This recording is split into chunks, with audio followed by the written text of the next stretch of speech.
Glass വെള്ളം എടുത്തിട്ട് അതിലേക്ക് ഒരു മുടി എടുത്തിട്ട് അതിലേക്ക് ഡിപ്പ് ചെയ്യാം. എന്നിട്ട് ഒന്ന് നനച്ചു കൊടുക്കാം. അതിന് ഒരു മിനിറ്റോ 2 മിനിറ്റോ ശേഷം നമുക്ക് എന്താ സംഭവിക്കുന്നത് നോക്കാം. ഇത് ചെയ്യുന്നത് പോറോസിറ്റി ടെസ്റ്റ് ആണ്. പോറോസിറ്റി ടെസ്റ്റ് എന്ന് പറഞ്ഞാൽ നമ്മുടെ മുടിയുടെ മോയ്സ്ചർ എത്രത്തോളം ഉണ്ടെന്ന് അറിയാൻ വേണ്ടിയിട്ട്. മുടിയുടെ മോയ്സ്ചർ എങ്ങനെ അറിയാന്ന് വെച്ചാൽ നമ്മളെ മുടിയുടെ സ്കിന്ന് പോലെയാണ് ക്യൂട്ടിക്കിൾ എന്ന് പറയുന്നത്. ആ ക്യൂട്ടിക്കിൾ ഓപ്പൺ ആയിട്ടും ക്ലോസ് ആയിട്ടും ഒക്കെ ഉണ്ടാവും. 3 ടൈപ്പ് ഓഫ് പോറോസിറ്റി ആണ് ഉള്ളത്. Low porosity, medium porosity and high porosity. Low പോറോസിറ്റിയിൽ ഇത് ടൈറ്റ്ലി ക്ലോസ്ഡ് ആയിരിക്കും. മീഡിയം പോറോസിറ്റിയിലാണെങ്കിൽ സ്ലൈറ്റ്ലി ഓപ്പൺ ആയിരിക്കും.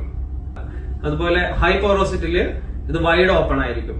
ഇപ്പൊ നമ്മൾ മോയ്സ്ചർ ഇതിലേക്ക് വന്നാൽ പെട്ടെന്ന് തന്നെ അത് തിരിച്ചു പോകും. അപ്പോ ഈ ടെസ്റ്റില് നമ്മൾ അതാണ് കണ്ടുപിടിക്കാൻ പോകുന്നത്. ഈ മുടി ഫ്ലോട്ട് ചെയ്തിട്ടാണ് നിൽക്കുന്നത്.